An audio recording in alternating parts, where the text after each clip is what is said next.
The scent of expensive whiskey burned my nostrils as it soaked through my white uniform shirt, turning the fabric translucent against my skin. Ice cubes clattered to the floor around my feet, melting into small puddles that reflected the dim Edison bulbs hanging from the exposed brick ceiling of Bellisimo's. Time slowed as laughter erupted from table 7, 4 men in tailored suits, their Rolex watches glinting as they raised their remaining drinks in mock toasts. I stood frozen, humiliation burning hotter than the alcohol seeping through my clothes. "Looks like you could use a drink, sweetheart," sneered the one who'd thrown his glass, some finance type with too much money and too little decency. His friends howled with laughter, drawing stares from the other patrons of the upscale Italian restaurant. I blinked back tears, feeling exposed, as the wet fabric clung to my body.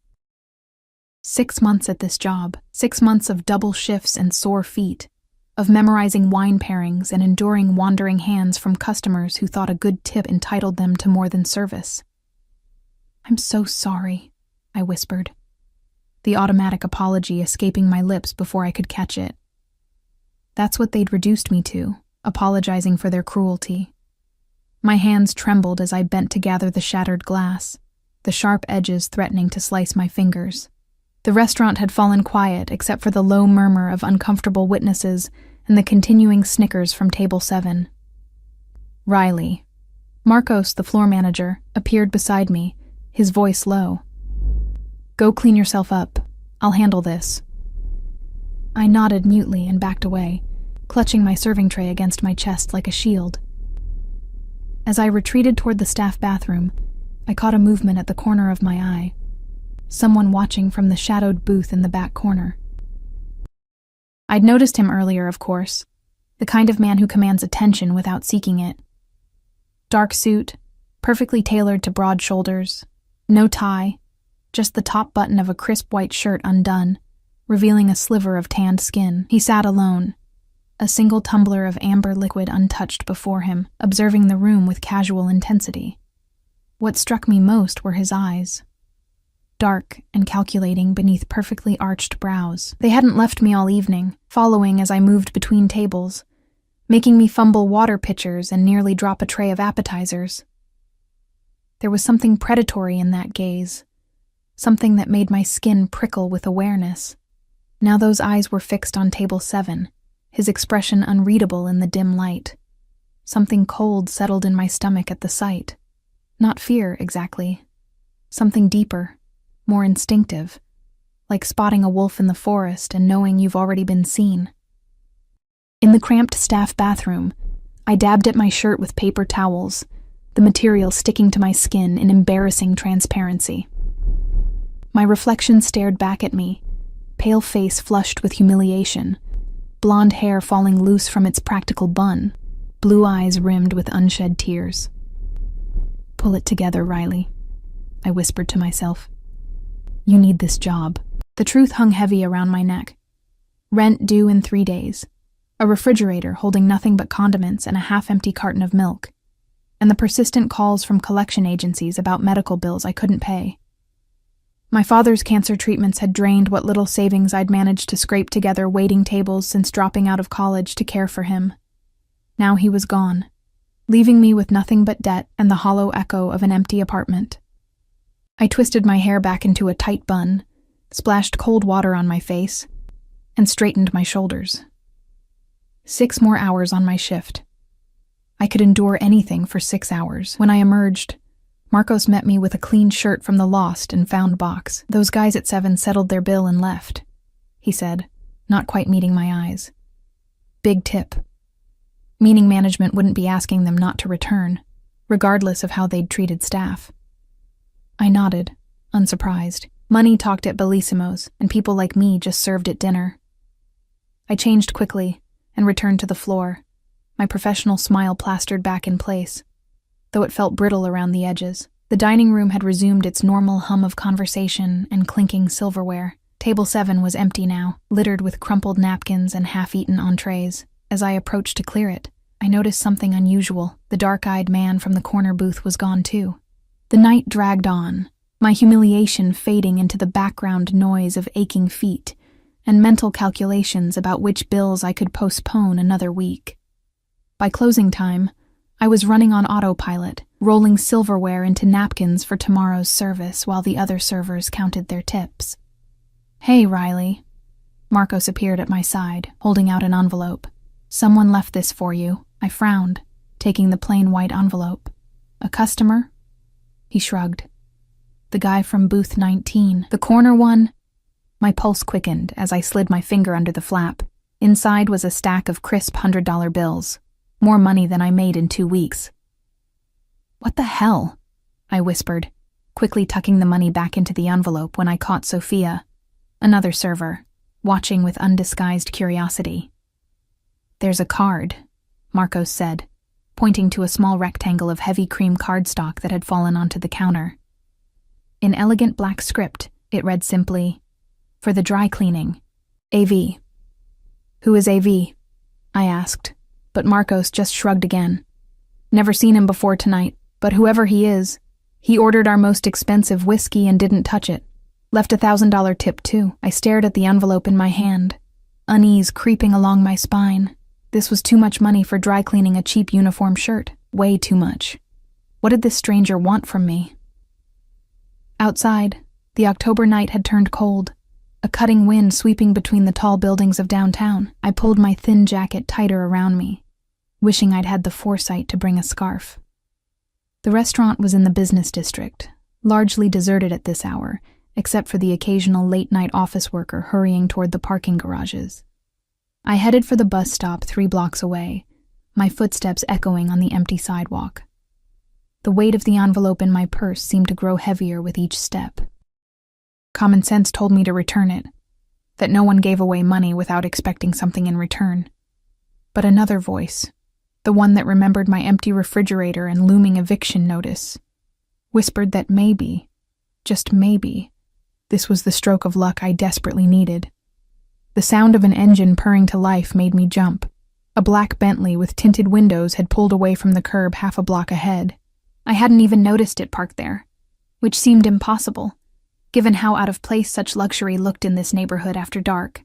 As it glided past, I caught a glimpse of the driver, solid build, close-cropped hair, the unmistakable bulge of a shoulder holster beneath his jacket. My breath caught in my throat as the rear window lowered slightly, just enough to reveal the profile of the man from booth 19. Our eyes met for a brief moment, before the window raised again, and the car accelerated smoothly away, leaving me standing alone beneath the harsh glow of a streetlight. I didn't sleep that night. The envelope sat on my kitchen counter while I paced my tiny apartment, arguing with myself about what to do with it. By morning, necessity had won over caution. I paid my rent and bought groceries, promising myself I'd find a way to return the rest. The following evening, I arrived at Bellissimo's to find Marcos waiting for me, his expression unusually grave. "Riley, there's someone here to see you," he said, his voice low as he nodded toward the manager's office. "Me? Who? I don't know, but he asked for you specifically." He hesitated. "He's with Mr. DeLuca." Anthony DeLuca, the owner of Bellissimo's, rarely set foot in the restaurant, preferring to leave day-to-day operations to his managers. In the 6 months I'd worked there, I'd seen him exactly twice. Dread pooled in my stomach as I followed Marcos to the office. Had someone reported me for accepting that money? Was I about to be fired? When Marcos opened the door, I froze in the threshold. Anthony DeLuca stood behind his desk, his normally confident demeanor subdued, but it was the other figure in the room that captured my attention, the man from booth 19, now standing at the window overlooking the restaurant floor. He turned as I entered, and in the bright overhead light, I could finally see him clearly. Younger than I'd initially thought, maybe early 30s, with olive-toned skin and features that belonged on an Italian Renaissance painting. Strong jaw, straight nose, full lips currently pressed into a serious line. His dark hair was styled impeccably, not a strand out of place, but it was still those eyes that dominated his presence. Deep brown, almost black, fringed with thick lashes that should have softened them, but somehow only emphasized their intensity. "Miss Walker?" he said, my name rolling off his tongue with the barest hint of an accent. "Thank you for joining us." I swallowed hard, suddenly acutely aware of my wrinkled uniform and the scuffed shoes I hadn't had time to polish. "Mr. DeLuca," I managed, nodding to my boss before turning uncertainly to the stranger. "Sir, Alessandro Vitale," he introduced himself, making no move to shake my hand. Instead, he studied me with that same unsettling focus I'd noticed the night before. "I believe you received my message, the envelope. A.V. Alessandro Vitale." "Yes," I said, my voice barely above a whisper. "Thank you, but it was too generous." "I want to return. What happened last night," he interrupted smoothly, "was unacceptable." I blinked, confused by the shift in conversation. "Sir?" "The incident with those men." His jaw tightened almost imperceptibly. "Mr. DeLuca assures me they will not be welcome back to this establishment." I glanced at my boss, who nodded quickly, a bead of sweat visible on his temple despite the cool temperature of the office. "It's really not necessary," I began. "These things happen in the service industry." "No." The single word cut through the air like a blade. "They do not happen. Not to you. Not anymore." Confusion washed over me as I glanced between Alessandro Vitale and my suddenly deferential boss. What was happening? Why would this wealthy stranger concern himself with an incident involving a waitress he'd never met? "I don't understand," I said, finding my voice. "Mr. Vitale, I appreciate your concern, but I'm fine. Really." Something flickered across his face. Amusement, perhaps, or surprise at being questioned. "You misunderstand, Miss Walker. I'm not asking if you're fine with it. I'm informing you of what will be done." His tone left no room for argument, yet something about his presumption sparked a flare of defiance in me. I'd spent my life being pushed around. By circumstances, by customers, by debt collectors.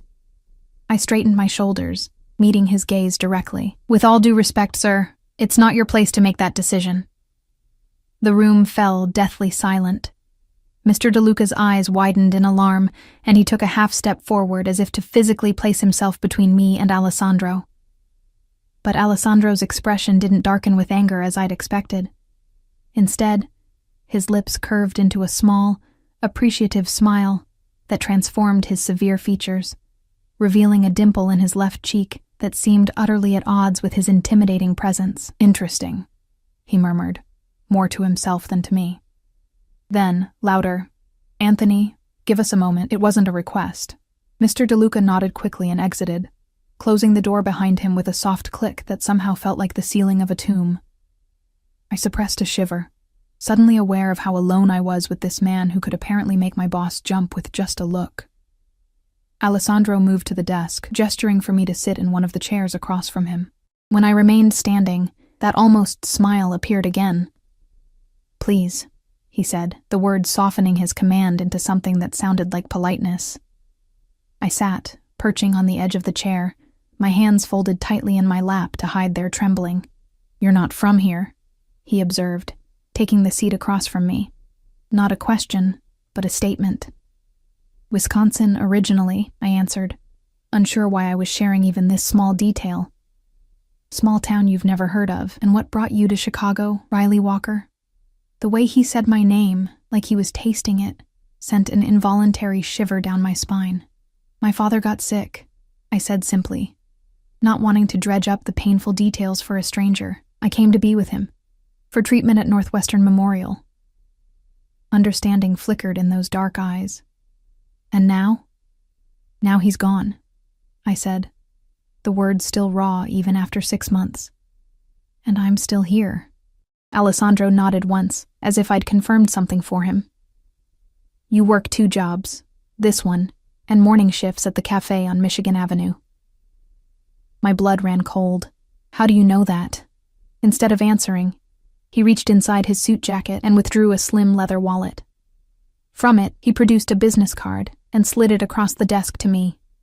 Black cardstock with silver lettering embossed with a simple AV and a phone number, nothing else. "I have a proposition for you, Miss Walker." Warning bells clanged in my head. I'd heard about propositions from wealthy men before. Sophia had gotten one just last month. A sugar daddy offering to pay her rent in exchange for companionship. "I'm not that kind of girl," I said firmly, pushing the card back toward him. For the first time, genuine surprise registered on his face. followed by something that might have been offense. "I'm not that kind of man," he replied, his accent more pronounced in his indignation. Heat flooded my cheeks. "I'm sorry, I just assumed I'm offering you a job, Miss Walker. A legitimate one." I blinked. "A job? Doing what?" "My personal assistant recently left for maternity leave. I need someone to replace her temporarily. 6 months, possibly longer, but I don't have any qualifications. I'm a waitress. You're observant, efficient. You handle difficult situations with grace." His eyes held mine. "And you need the money." The last statement hit like a slap, reminding me of my precarious financial situation. Still, suspicion nagged at me. "Why me? There are thousands of qualified candidates in Chicago. Because I've decided it should be you." The simplicity of his answer was somehow more unsettling than any elaborate explanation would have been. He didn't feel the need to justify his decisions to anyone, least of all a waitress from Wisconsin. "The salary is $15,000 a month, plus benefits.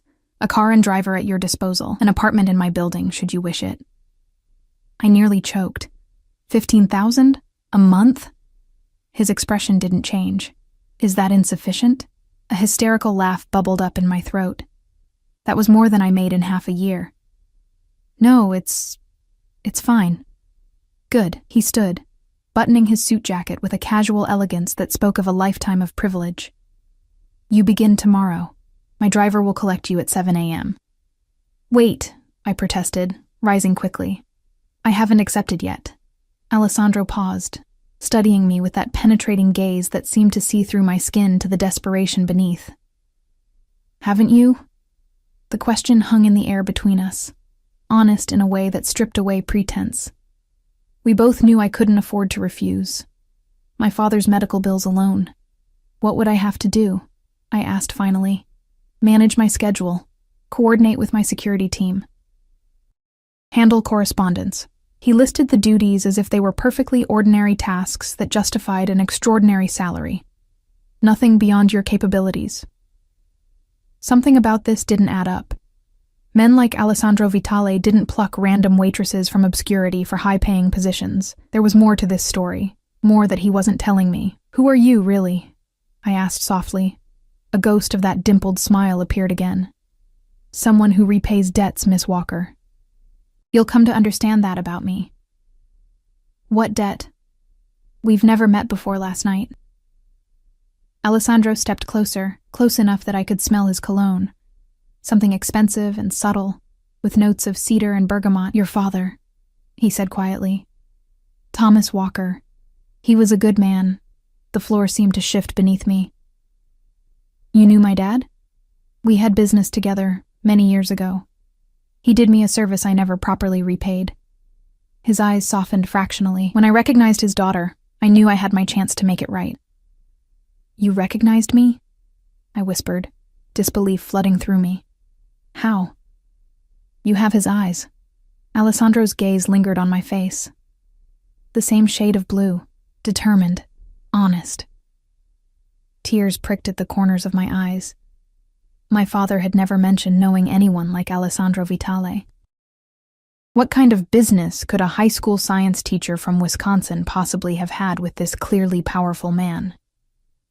"Think about my offer," Alessandro said, stepping back. "Though I suspect I already know your answer." As if on cue, the door opened, and Mr. DeLuca reappeared, his expression carefully neutral. "Alessandro," he said, with the deference one might show royalty, "your car is waiting." Alessandro nodded once, then turned those intense eyes back to me. "Until tomorrow, Miss Walker." It wasn't a question. After he left, the office felt emptier somehow, as if he'd taken all the oxygen with him. Mr. DeLuca watched me with an unreadable expression. "Riley," he began, his voice uncharacteristically gentle. "Do you know who that was?" I shook my head. He sighed, rubbing a hand over his face. "Alessandro Vitale is not someone you say no to. Whatever he's offering you, I suggest you take it." "You sound afraid of him," I observed. "Not afraid," he corrected carefully. "Respectful. His family has influence in this city, the kind that doesn't make the newspapers. A chill ran down my spine as understanding dawned. The expensive suit, the driver with the shoulder holster, the way my boss had practically kowtowed to him. "He's connected," I said, the euphemism hanging between us. "Mafia?" Mr. DeLuca winced at the blunt word.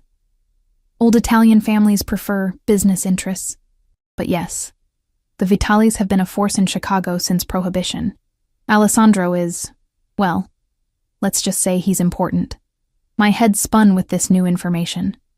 I'd been offered a job by a man who was apparently some kind of mafia figure. A man who claimed to have known my straight-laced, law-abiding father. None of it made sense. "Take the night off," Mr. DeLuca said, patting my shoulder awkwardly. "You have a lot to consider." I nodded numbly and gathered my things from the staff room, ignoring the curious glances from my co-workers. Outside, the night air had turned biting, a precursor to the brutal Chicago winter to come.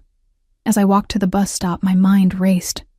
I should refuse the offer, walk away, call the police even, though I wasn't sure what crime I would report. Being offered a suspiciously high-paying job hardly seemed like something the Chicago PD would care about. But the thought of going back to endless double shifts, of dodging bill collectors and eating ramen for dinner every night, and there was my father's memory to consider. If Alessandro Vitale had truly known him, perhaps this was a chance to learn something new about the man I thought I'd known completely. A sleek black car pulled up beside me, the passenger window sliding down silently. The driver, the same broad-shouldered man I'd glimpsed last night, regarded me impassively. "Miss Walker," he said, his voice surprisingly gentle for someone so intimidating. "Mr. Vitale thought you might appreciate a ride home." I hesitated, eyeing the luxury vehicle warily. "I'm fine with the bus. It's going to rain," the driver observed, nodding toward the dark clouds gathering overhead. "And the next 156 isn't due for 30 minutes. How did he know which bus I took? Before I could respond, fat raindrops began to splatter on the sidewalk around me. Within seconds, they'd intensified to a downpour that soaked through my thin jacket. With a resigned sigh, I opened the car door and slid into the plush leather back seat, immediately enveloped in warmth and the lingering scent of Alessandro's cologne. "Thank you," I said to the driver as he pulled smoothly away from the curb. "Marco," he supplied, meeting my eyes briefly in the rearview mirror. "And it's my pleasure, Miss Walker." "Just Riley is fine." Marco nodded, a small smile touching his otherwise stoic features. "Mr. Vitale speaks highly of you." I blinked in surprise. He barely knows me. He's a good judge of character. The car glided through the rainy streets, the expensive suspension absorbing every bump and pothole.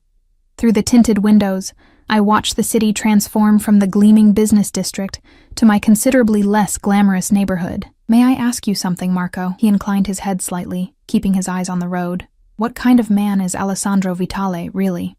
Marco considered this for a long moment. "Loyal," he said finally, "to those who earn it. Fair, in his own way, not someone who forgets either a kindness or a slight." He glanced at me again in the mirror. "And not someone who makes offers lightly." The car pulled up in front of my apartment building, a rundown brownstone that had seen better days several decades ago. Marco was out and opening my door before I could reach for the handle, holding an umbrella over me as he escorted me to the entrance. "Mr. Vitale will send a car at 7 a.m., he said, seemingly untroubled by the rain soaking his shoulders. "Should I tell him you'll be ready?" I stared at this man who so clearly believed I'd already made my decision. Perhaps I had.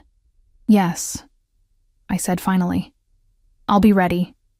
Marco nodded once, something like approval flashing in his eyes. "Good night, Miss Walker. Sleep well."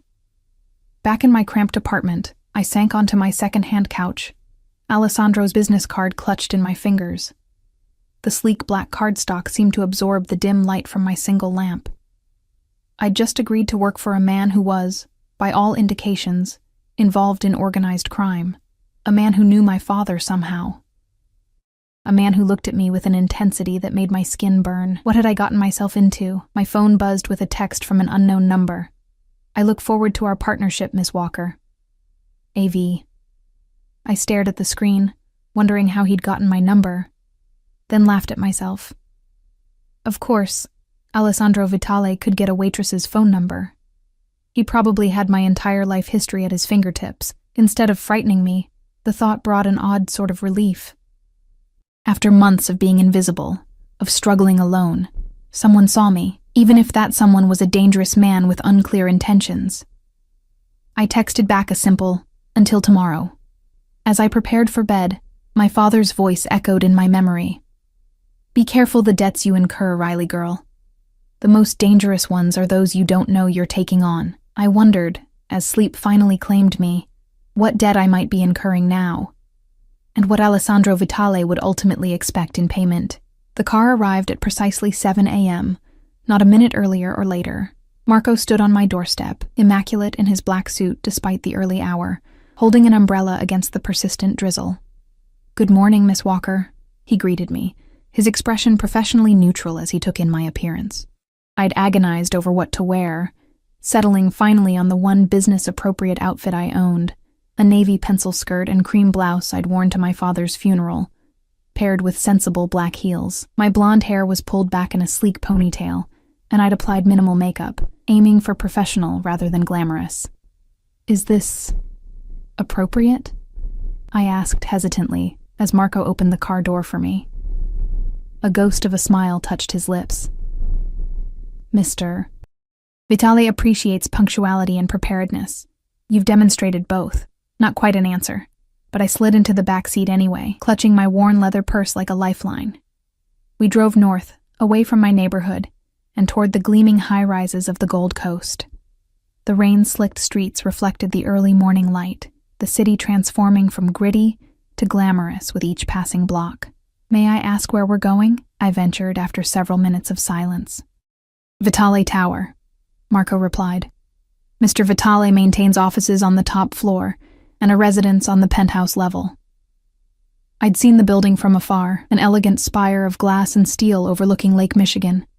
Its top floors often shrouded in clouds on stormy days, the kind of place where condos started in the millions, and the lobby probably had fresh flowers every day. "And that's where I'll be working? In his office?" "Primarily," Marco confirmed, turning onto Michigan Avenue. "Though your position may require travel at times." Travel.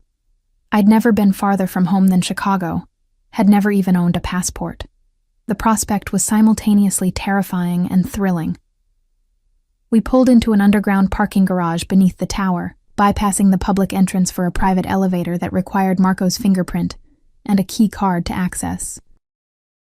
As the doors closed silently behind us, I caught my reflection in the mirrored walls. Pale face, wide eyes, the picture of uncertainty. "Mr. Vitale can be intense," Marco said suddenly, his eyes meeting mine in our reflections. "But he is fair. Remember that." Before I could respond, the elevator doors opened directly into a reception area that looked like something from an architectural magazine. Soaring ceilings, marble floors, and floor-to-ceiling windows overlooking the lake. A stunning woman with coffee-colored skin and a sleek bob sat behind a curved desk, typing rapidly on a slim keyboard. "Good morning, Marco," she greeted, her British accent crisp and professional. "This must be Miss Walker." "Riley," I corrected automatically, extending my hand. "Nice to meet you." "Zara Khoury," she supplied, her handshake firm. "Head of Security Operations for Mr. Vitale. I've been looking forward to meeting you." "Head of Security?" She looked more like a fashion executive, her tailored suit and statement earrings exuding understated wealth. "Mr. Vitale is waiting in his office," Zara continued, rising from her desk. "I'll take you to him." We walked down a hallway lined with what appeared to be original artwork, pieces I vaguely recognized from my single art history class in college. Picassos and Monets displayed without pretense, as casually as most people might hang family photos. At the end of the hall, Zara stopped before a set of double doors and knocked once before pushing them open. "Riley Walker, sir," she announced, then stepped back to allow me to enter. Alessandro's office was a testament to power disguised as minimalism. Vast windows showcased a panoramic view of Lake Michigan, steel gray today under the cloudy sky. A massive desk of dark wood dominated one end, while a seating area with low leather couches occupied the other. The walls held only 3 items: a large abstract painting in shades of crimson and gold, a vintage map of Chicago, and an antique sword mounted in a glass case. Alessandro himself stood by the windows, his back to me, a phone pressed to his ear. He wore another impeccably tailored suit, this one charcoal gray, his posture radiating controlled energy even in stillness. "È fatto. Non mi interessa quanto costa," he said into the phone, his Italian flowing melodically. "Occupatine." He ended the call and turned, those intense eyes finding mine immediately. "Miss Walker," he said, tucking the phone into his pocket as he crossed the room toward me. "Right on time." "I'm punctual to a fault," I replied, fighting the urge to fidget under his scrutiny. That hint of a smile touched his lips again. "A valuable quality." He gestured to the seating area. "Please, sit. Would you like coffee? Tea? Coffee, please. Black." He nodded approvingly and pressed a button on his desk. Within moments, a young man appeared with a tray bearing a carafe and 2 porcelain cups so delicate they looked like they might shatter in my clumsy hands. As the coffee was poured, Alessandro settled into the chair across from me, his movements fluid and precise. "I trust Marco saw to your comfort this morning?" "Yes, thank you for sending the car." "It's yours now," he said casually, lifting his cup to his lips. "Marco will be your primary driver, though others are available as needed." I nearly choked on my coffee. "Mine? I can't accept—" "It's a company car," he interrupted smoothly. "Standard for employees at your level.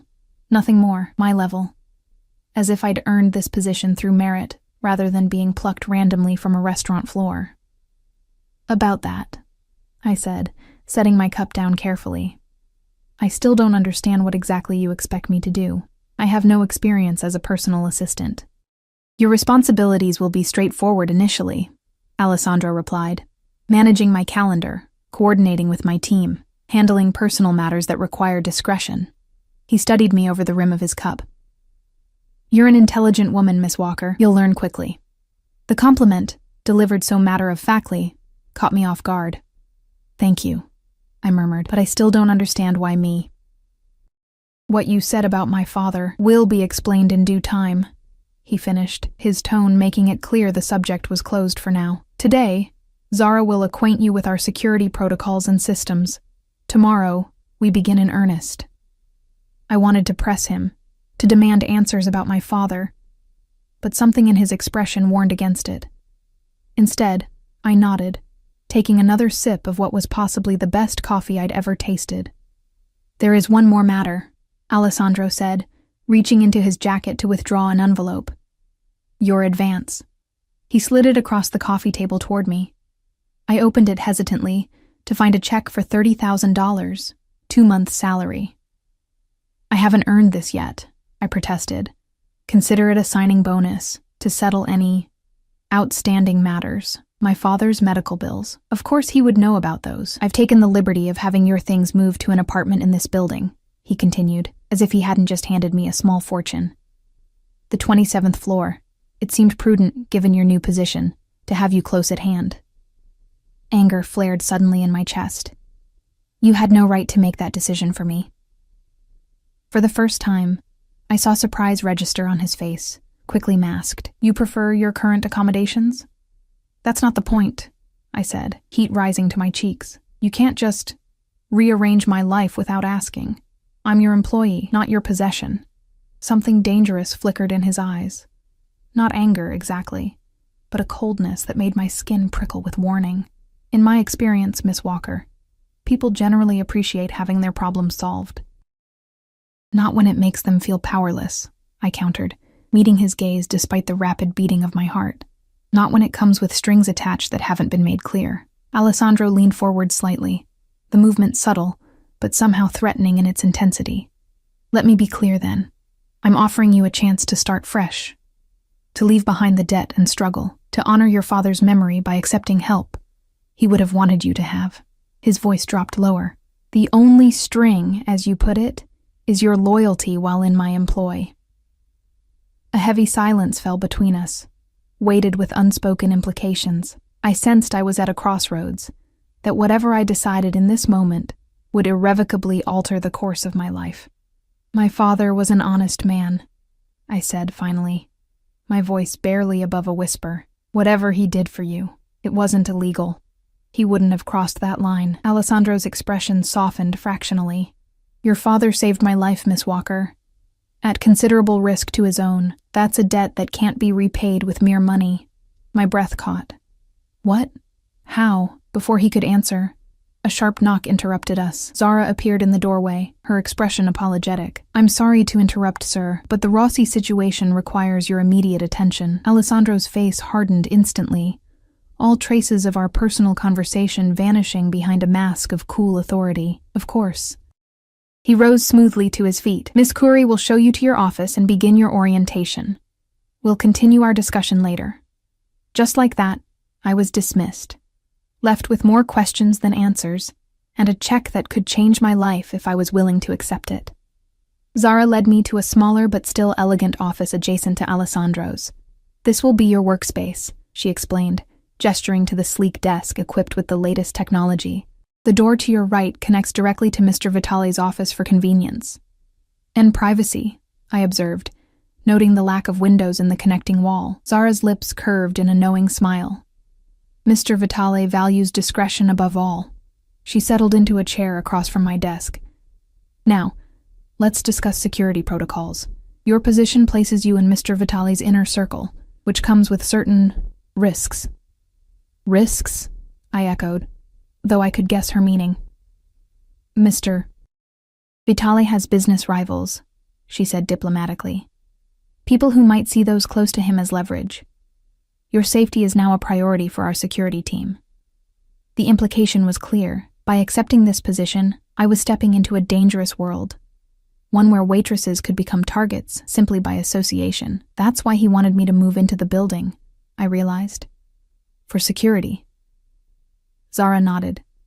The 27th floor is reserved for key personnel. My apartment is across the hall from yours. Marco is 2 doors down.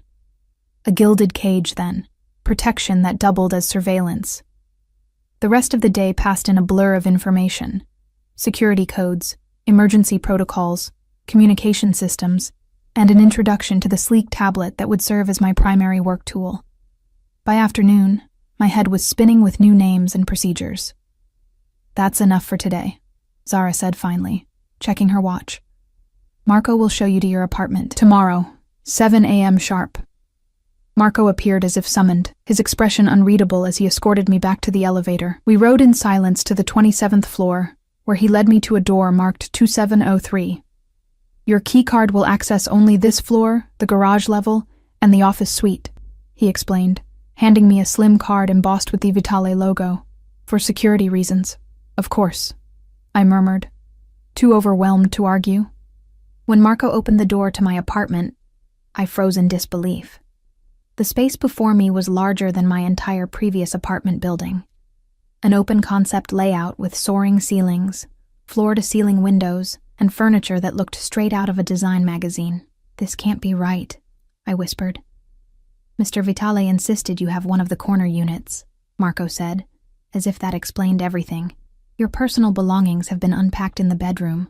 If you need anything, simply press 9 on the house phone. After he left, I wandered through the space in a daze, trailing my fingers over surfaces too expensive to name.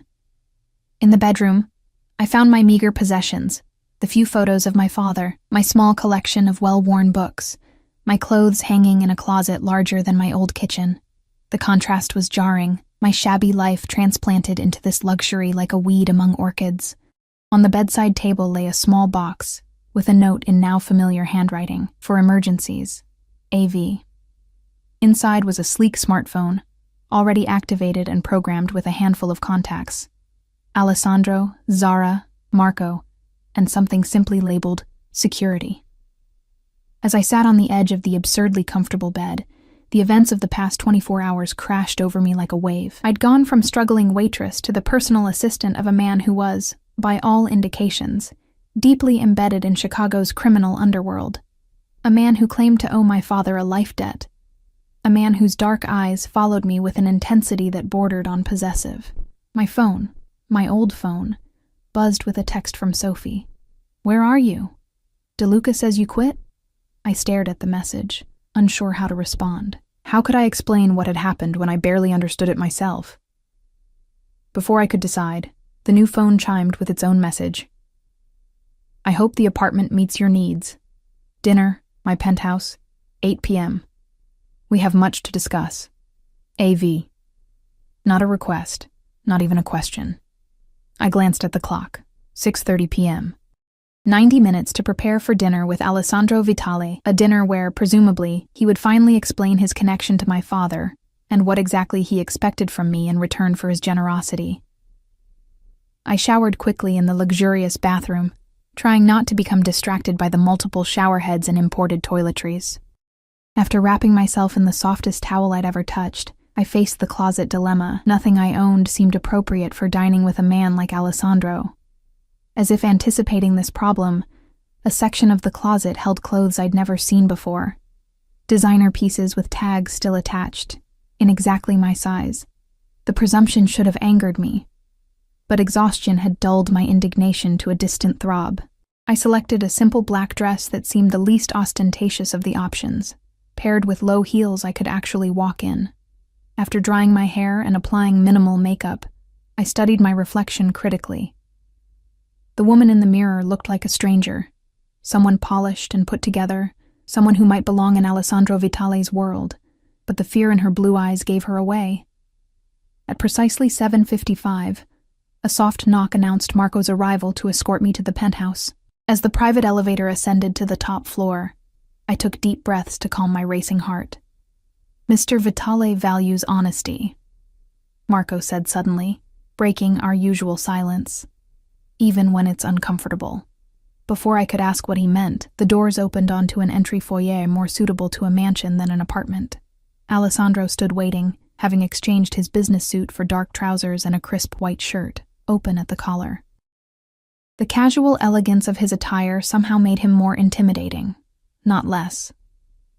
Miss Walker, he greeted, those dark eyes taking in my appearance with evident appreciation. Welcome. Please, come in. As I stepped into Alessandro Vitale's private domain, I couldn't shake the feeling that I was crossing a threshold from which there would be no return.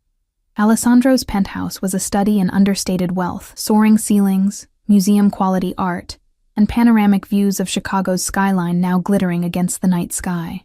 Yet for all its grandeur, there was an unexpected warmth to the space. Comfortable furniture, books that showed signs of actually being read, a record player softly playing what sounded like vintage Italian opera. You seem surprised, Alessandro observed, watching me take in my surroundings. I expected something more. I trailed off, unsure how to finish without sounding judgmental. Ostentatious, he supplied, that hint of a smile playing at his lips. Cold, perhaps? I nodded, oddly grateful for his perception. My business requires a certain public image, he said, leading me toward a spacious terrace enclosed in glass. But in my private spaces, I prefer comfort. A table had been set for two, candles flickering in the gentle breeze from hidden vents. Beyond the glass walls, the lights of Chicago stretched to the horizon. The city spread beneath us like a tapestry of stars. It's beautiful, I murmured, drawn to the view. The most beautiful city in America, Alessandro agreed, his voice softening with genuine affection. Though I might be biased. You were born here? Third generation. My grandfather came from Sicily in 1924. He pulled out a chair for me. Please sit. I took the liberty of ordering dinner. As if on cue, a man in chef's whites appeared with the first course. Delicate plates of something that looked too artistic to eat. I hope you don't mind, Alessandro continued, taking his seat across from me. Paolo is my personal chef. He's prepared some family recipes tonight. The chef placed the dishes before us with a flourish. Capesante con purè di cavolfiore e tartufo nero, he announced, his Italian accent thick but melodious. Scallops with cauliflower puree and black truffle, Alessandro translated, a favorite of mine. I took a small bite and barely suppressed a moan of pleasure. The scallop melted on my tongue, the flavors complex and harmonious in a way I'd never experienced in the chain restaurants that were the extent of my culinary education. It's incredible, I admitted, taking another bite. Alessandro watched me with evident satisfaction before sampling his own plate. We ate in surprisingly comfortable silence for a few minutes, the excellence of the food requiring no commentary. As Paolo cleared our plates and poured wine into crystal glasses, I gathered my courage to address the questions that had been burning in my mind all day. "You said my father saved your life," I began, meeting Alessandro's dark gaze across the candlelight. "I'd like to know how." Something like respect flickered in his eyes, perhaps approval of my directness. He took a measured sip of his wine, considering his response. "It was 15 years ago," he said finally. "I was 22, just finishing college. My father sent me to Wisconsin on business. Legitimate business," he added, seeing my expression. "Timber mills. The Vitale family has diverse interests. Not all of them." He paused. "Controversial." I nodded, encouraging him to continue. "I was driving back to Chicago late one night. January, terrible weather. My car hit a patch of black ice on a deserted stretch of highway and went off the road." His expression darkened at the memory. "The car rolled several times down an embankment. I was trapped, bleeding, with no cell service. A chill ran through me as I began to see where this story was heading." "And my father found you," Alessandro nodded. "Thomas Walker was driving home from a late night at school. Grading papers," he said. "He spotted the wreckage, climbed down that embankment in a blizzard, and pulled me from the car moments before it caught fire." My throat tightened with emotion. It sounded exactly like something my father would do, risking his life for a stranger without hesitation. "He took me to his home," Alessandro continued. "Your home, I suppose. The nearest hospital was 50 miles away and the roads were impassable. He cleaned my wounds, set my broken arm, watched over me through the night to ensure I didn't slip into shock. I could picture it vividly, our small house with its perpetually drafty windows, my father's careful hands tending to this injured young man, his teacher's patience as he monitored vital signs. "You were 17 then," Alessandro said, his eyes studying my face as if searching for traces of the teenager I'd been. "Away at a debate tournament, your father said. He showed me your trophies with such pride." Tears pricked at my eyes. Dad had always been my biggest champion. "Why didn't he ever mention you?" I asked. "In all these years, he didn't know who I was," Alessandro replied simply. "I gave him a false name. When my father's men came to collect me the next day, I'm certain Thomas understood something wasn't as it seemed, but he never asked questions. He simply helped a stranger in need, expecting nothing in return." His voice grew softer, a rare quality in this world. The chef returned with our main course, ossobuco with saffron risotto, but I barely noticed the presentation, absorbed in Alessandro's story. "So you tracked him down later?" I asked once Paolo had retreated again. "I tried," Alessandro admitted, "but discreetly from a distance. Your father had a clean life, a good life. I didn't want to complicate it with my presence. The implication hung between us." By then, Alessandro would have been deeper in his family's business, the kind of connection that could taint my father's reputation as an upstanding teacher. "So instead you watched from afar," I said softly, understanding dawning. "And when he got sick," Alessandro's jaw tightened almost imperceptibly. "I couldn't interfere directly. He was proud, your father. He would have refused help from a stranger, especially one like me."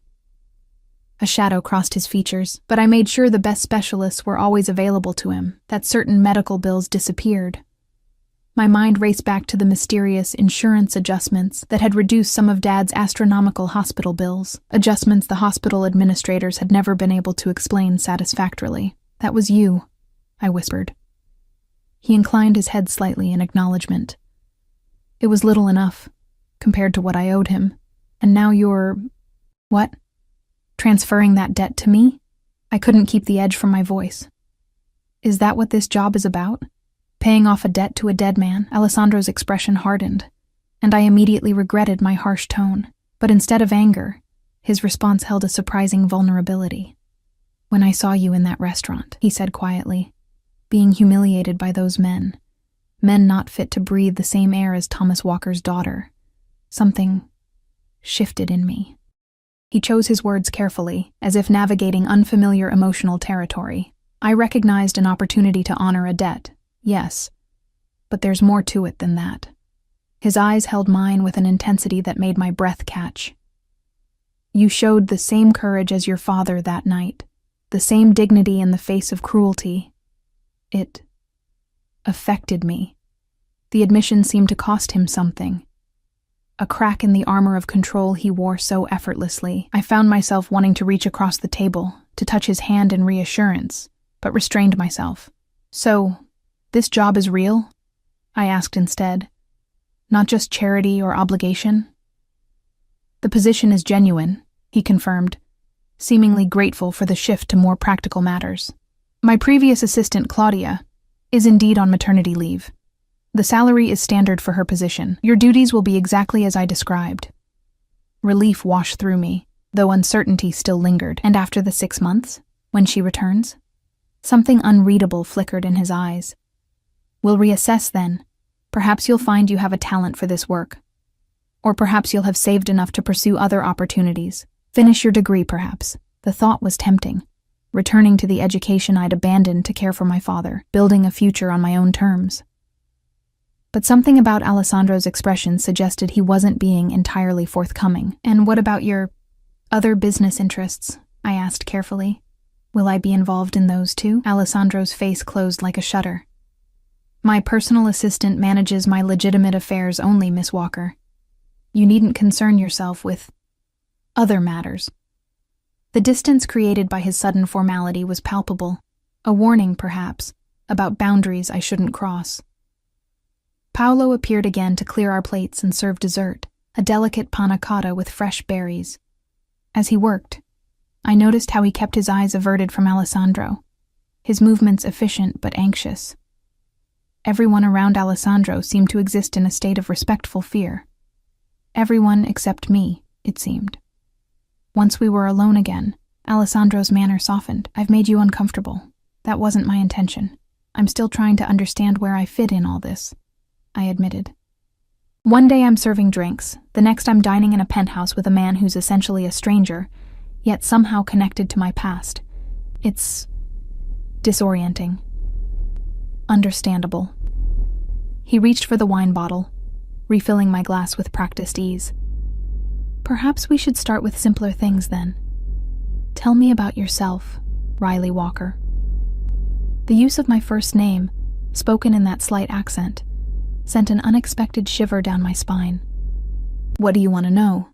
"Whatever you wish to share," he replied, his posture relaxing slightly.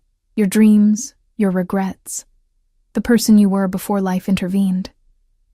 The invitation to speak about myself, not as an employee or a charity case, but as a person worthy of interest, was surprisingly touching. I found myself telling him about my abandoned studies in literature, my childhood in Wisconsin, the small dreams I'd set aside when my father's illness had consumed our lives. Alessandro listened with genuine attention, asking thoughtful questions that suggested he was truly engaged. As the evening progressed, the formality between us gradually dissolved, replaced by something that felt almost like friendship. "You're an old soul," he observed as I described my love of classic novels. "That's rare in someone your age." "My father used to say the same thing," I replied, surprised by how easily I could speak of Dad without the usual stab of grief. He'd find me reading Austen under the covers with a flashlight and just shake his head. Alessandro smiled, a real smile this time, not the guarded version I'd seen before. The expression transformed his face, softening the sharp edges of his features and revealing the handsome young man beneath the intimidating exterior. "What?" I asked, self-conscious under his gaze. "You have his smile," he said softly. "When you truly mean it, it's his." The observation, so personal, so unexpected, brought a flush to my cheeks. "Thank you for telling me that," I whispered. "It's nice to think I carry something of him with me." A comfortable silence fell between us, the city lights twinkling below as we finished our dessert. As Paolo cleared the final dishes and discreetly withdrew, leaving a carafe of coffee on a side table, I realized with surprise that nearly 3 hours had passed. The evening had flown by in a way I hadn't experienced in years. "It's getting late," Alessandro said, noting my poorly concealed yawn. "You should rest. Tomorrow will be a full day." He escorted me to the private elevator, his hand hovering near the small of my back without quite touching me, a gesture both protective and respectful of boundaries. "Thank you for dinner," I said as the elevator doors opened. "And for telling me about my father. Thank you for listening," he replied, his dark eyes studying my face as if committing it to memory. "Good night, Riley." Back in my new apartment, I kicked off my heels and sank onto the plush sofa, my mind spinning with everything I'd learned. The connection between Alessandro and my father felt both comforting and concerning, a genuine debt of gratitude, but one that had drawn me into a world I still didn't fully understand. As I prepared for bed, my phone chimed with a text from an unknown number. "Did he tell you how they really met? Ask him about the money." I stared at the cryptic message, a chill running down my spine. When I tried to reply, the message disappeared completely, as if it had never existed. Sleep eluded me that night, my dreams filled with icy roads and burning cars, and a younger version of Alessandro Vitale looking at me with eyes that held secrets yet to be revealed. The following week passed in a whirlwind of activity as I settled into my new role. Alessandro's business interests were indeed vast and legitimate. Real estate holdings, shipping companies, technology investments, and philanthropic foundations. My days were filled with scheduling meetings, coordinating with his executive team, and gradually learning the complex web of his business empire. Alessandro himself was often absent, disappearing for hours, or sometimes entire days on business I wasn't privy to. When present, he was unfailingly polite, but maintained a professional distance that contrasted sharply with a personal connection we'd shared during our dinner. It was after one such absence, nearly 2 weeks into my employment, that everything changed. I was working late in my office, organizing Alessandro's schedule for an upcoming trip to New York, when Marco appeared in my doorway, his usually impassive face tight with tension.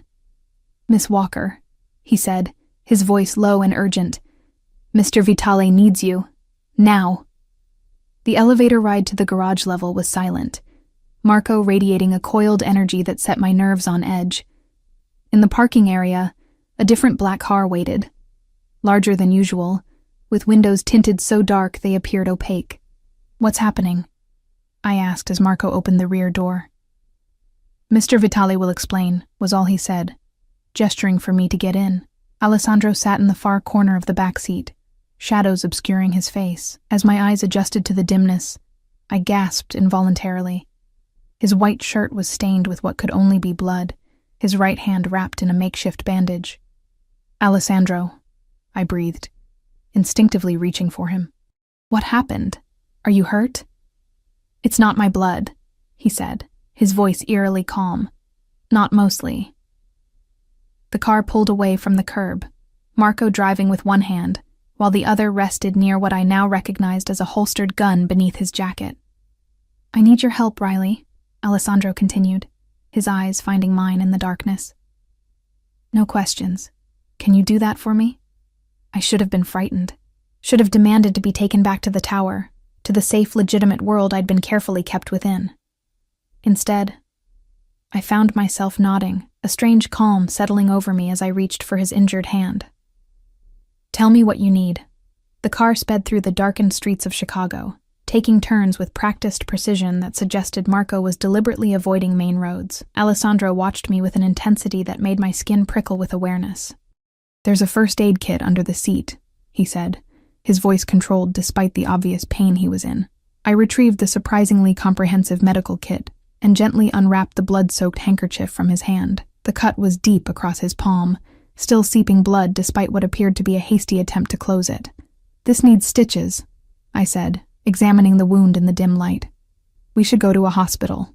"No hospitals," Alessandro replied firmly. "Not tonight." I looked up at him, questions burning on my tongue, but remembered my promise. No questions. Instead, I focused on cleaning the wound as best I could with the antiseptic wipes from the kit. "Have you done this before?" Alessandro asked as I worked, watching my hands with curiosity. "My dad coached Little League," I explained, carefully applying pressure to stop the bleeding. "I patched up a lot of scraped knees and split lips over the years." A small smile touched his lips. "He taught you well." I managed to close the wound with butterfly bandages, then wrapped his hand in clean gauze. As I secured the final piece of tape, Alessandro's fingers curled around mine, holding me in place. "Thank you." he said softly. Our eyes met in the shadowed back seat, and something electric passed between us. A current of understanding, perhaps.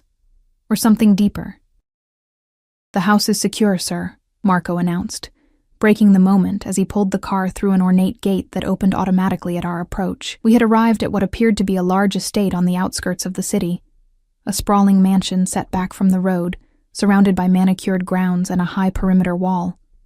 Security cameras tracked our movement up the winding driveway. Where are we? I asked, unable to contain my curiosity any longer. My family home, Alessandro replied, straightening his blood-stained cuff as the car came to a stop. Where I grew up. The front door opened before we reached it, revealing a silver-haired woman in a simple black dress, her face lined with age and worry. Her eyes widened at the sight of Alessandro's appearance, but she said nothing, simply stepping aside to let us enter. Grazie, Sofia, Alessandro said, kissing the woman's cheek with evident affection. È tutto pronto? She nodded, her eyes darting to me with undisguised curiosity. Sì, tutto pronto. E la ragazza? This is Riley Walker, Alessandro said in English, placing his uninjured hand lightly on the small of my back. She's with me. Something in the simple phrase carried weight beyond its literal meaning, causing Sophia to raise an eyebrow before giving me a slight nod of acknowledgement. The guest room is prepared, she said to me, her accent thick but her English clear.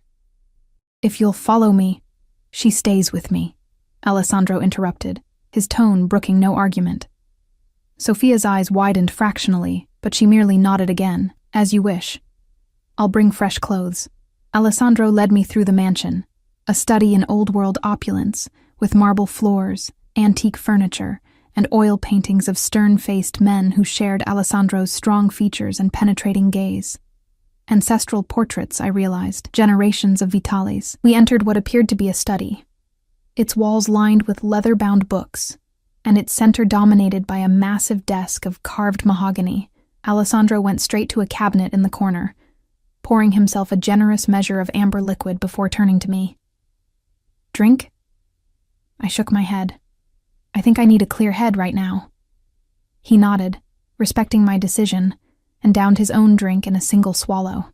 You must have questions, he said, setting down the empty glass. You said no questions, I reminded him. A ghost of a smile touched his lips. And you obeyed. Impressive restraint.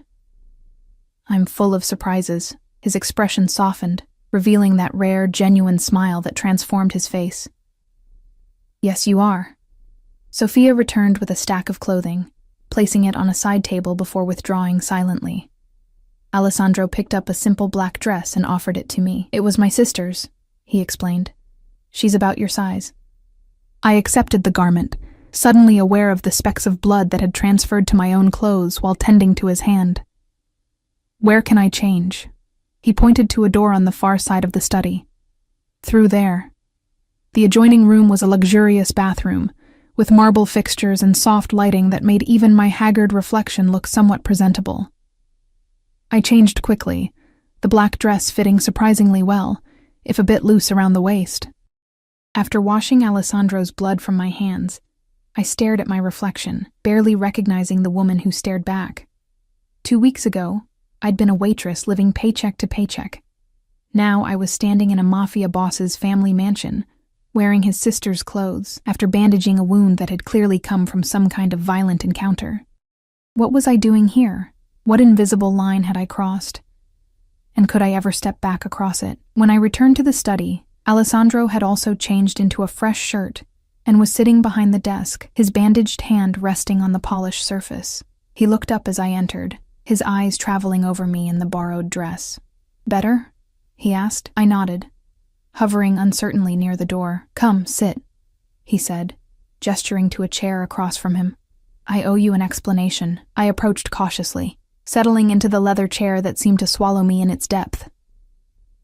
I thought you said no questions. I'm revising the terms, he replied with a hint of wry humor. You've earned answers tonight. What happened, Alessandro? I asked softly, my concern genuine. Whose blood was that on your shirt? He studied me for a long moment, as if assessing whether I could handle the truth.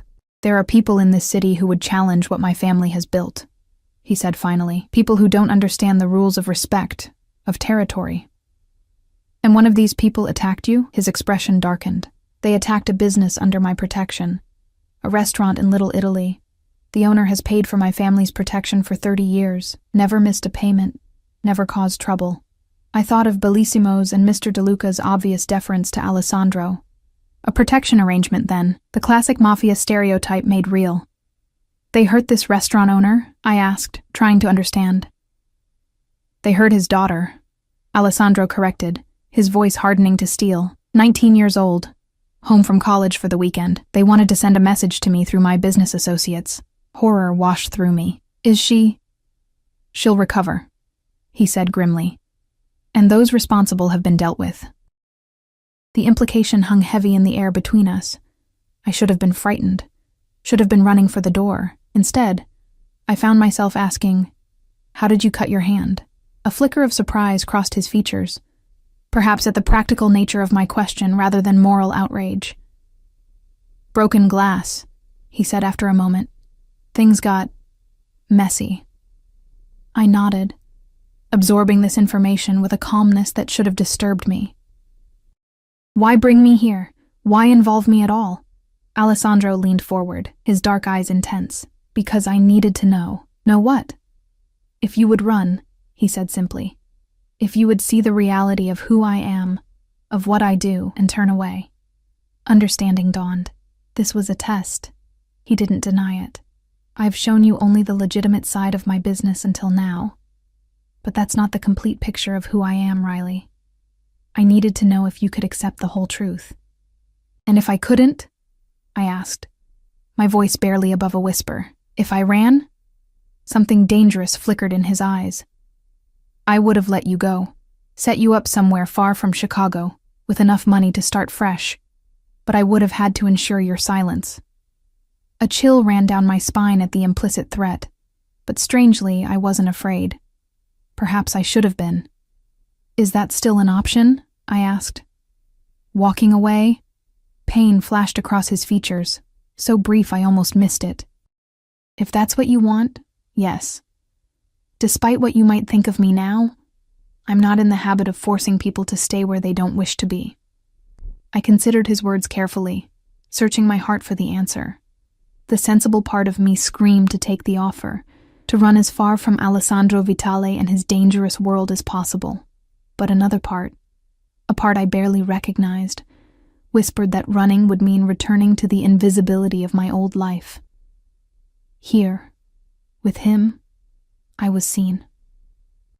Valued. Protected. "Why did you really choose me?" I asked, the question that had haunted me since that first night. "It wasn't just about my father, was it?" Alessandro's gaze was steady, unflinching. "From the moment I saw you in that restaurant, your grace under humiliation, your quiet strength, I knew you were exceptional. When I realized who you were, whose daughter." He paused, seeming to struggle with words for the first time since I'd known him. It felt like fate. "You don't strike me as a man who believes in fate," I observed.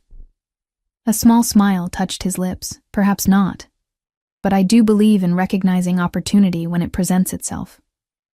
"And what opportunity did I represent?" His expression grew serious again. "Someone uncorrupted by this world, someone who could see me, not just the power or the money or the fear I inspire, but me." He leaned forward, his voice dropping lower. "Do you know how rare that is, Riley? To be seen for who you truly are?" I did know. Since my father's death, I'd been invisible, just another struggling waitress, anonymous in the city's vastness, until Alessandro had looked at me with those dark, seeing eyes. "I still don't fully understand what you want from me," I admitted. "Right now? Just your presence," he said, his honesty disarming. "Your perspective. Your trust, if you can give it." And in the future, a complexity of emotions crossed his face. Desire, hesitation, something that might have been tenderness. "That depends on you, on what you want."